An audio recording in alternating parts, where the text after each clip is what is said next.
Then, right from destroying this place in less than 2 months, the whole place is looking very pitiful. If you look around, the trees have been knocked down. The latrines, which the scouts use during camping, been knocked. Water tanks knocked down.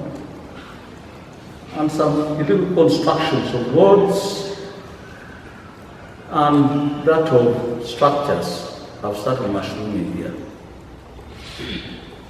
We thank His Excellency the President, and particularly for instituting that Office of Anti-Corruption Unit at State House. That is how a state should work. Twabagamba tewali gye tulaga. Uganda erina abasikawuti wakati w'emiliyoni 3.5. Kati okutwala Kaazi yokka tekijjawo obusikawuti. Kubanga n'abeteeso n'abaawa bo ne bajjawo for scout camp and training. So n'olwekyo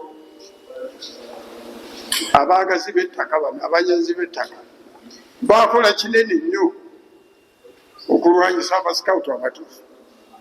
Ate n'abaffe ne bagenderamu abaagala ebiggwa amaki ebiggwa amangu. Permanent Secretary yeetoolodde campsite yonna alabye ebintu ebikyamu ebyakolerwa ne bano ba boys. Asanze ddala kituufu nga bwe nali njogera emiti yonna baagitema. Baasenda ettaka lyonna nga bwe mujja kulaba. Kati naye alese adayirekitinze ebikolerwa wano byonna balekeraawo.